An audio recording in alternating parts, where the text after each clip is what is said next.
feel like my entire life I've had relationships that pretty much drain me, because I'm very empathetic. I'm a giver. I'm a nurturer. So a lot of my relationships, and as someone being Caribbean, I watch my mom, especially being Haitian. I feel like Haitian women are known to be nurturers and to be givers and to overgive. Even when they're unhappy in a relationship, they'll stick with the man and cook and clean. And so I kind of grew up like that, and I feel like I carried that with me through a lot of my relationships, friendships.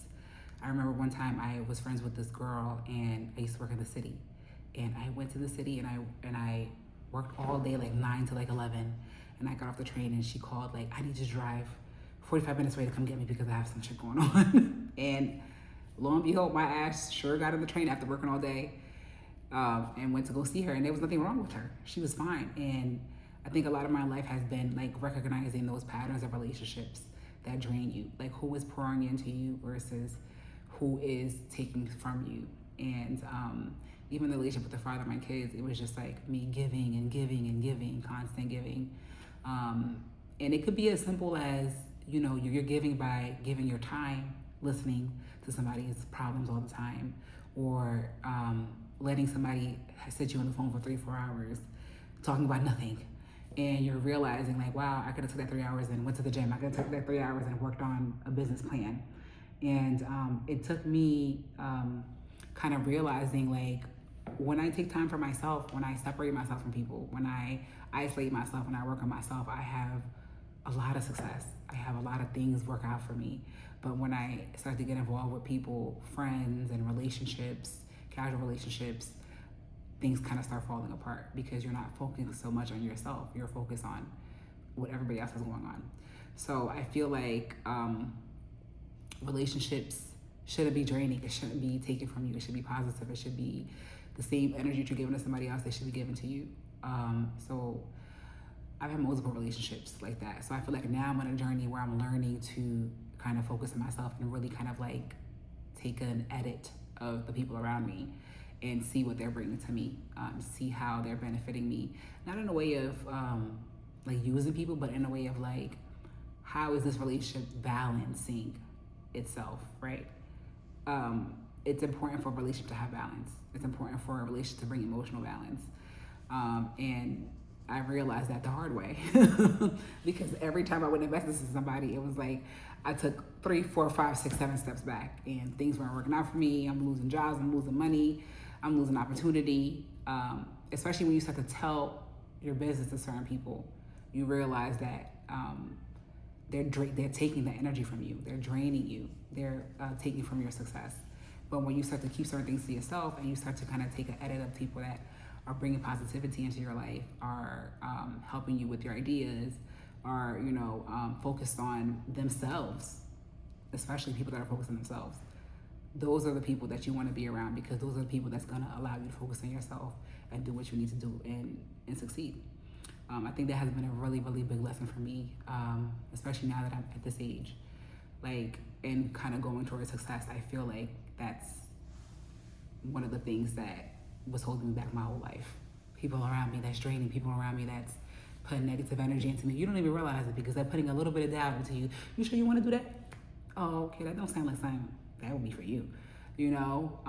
Or not encouraging you. Or the best one is people not even say anything when you say something that you want to do. They'll just be quiet. Like, oh. And go into talking about something else. And it's like, wow, like, you're draining me. You're taking from me.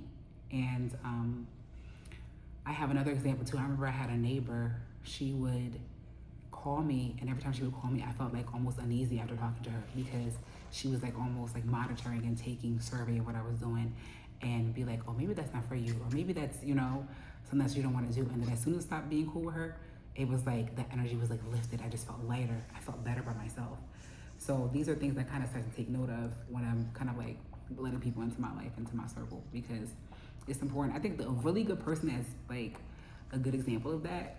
I don't know her personally, but I feel like someone like a Beyonce, you see that they keep their circle real, real small. And when somebody gets into the circle that doesn't belong, you don't really see what's up with them. You know, you don't really see that. It's just the people that they really trust, the people that's been around. And I feel like that is something that has hindered my success.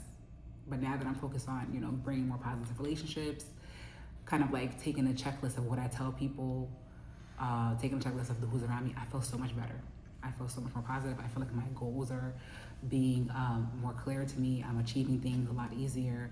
Things are coming to me. It's almost like God didn't want them around me, because once I get to a certain level of success, it's like you have to be able to know who is going to be there to support you, or who's going to be there like a monitoring spirit.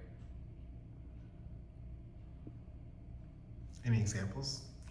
Of like a monitoring spirit? Yeah. Or like positive people around you? Well, I do have positive people around me. I notice that when I keep people that are pouring into me around me, like I said, I feel lighter. I feel more goal oriented. I feel like I tend to gravitate more now towards people that are focused on themselves. I feel like if I have someone around me that has their own goals, their own desires, their own pursuits, their own life ideas, it's better for me, because everybody has their own autonomy. Nobody's pulling each other down. It's like I feed that person's goal because they're strongly focused on their goal, and they feed my goal because I'm strongly focused on my goal. So that's what I would say is like a positive thing. Anything more you want to say to the people? I want to say that you should focus on yourself. Really take a look at your relationships this year and really focus on the people that's around you, and if they're bringing positivity into you, if they're bringing negativity into you, whether it's, and really focus on your self-respect too, because there are certain relationships, especially the sneaky links, the casual relationships that you think is not a big deal, but those end up being a really big deal, because those people, if they're not pouring into you, if they're causing you to lose self-respect or your dignity, that's messing with your energy. That's messing with your purpose in life. And you should definitely consider those and set boundaries with those as well.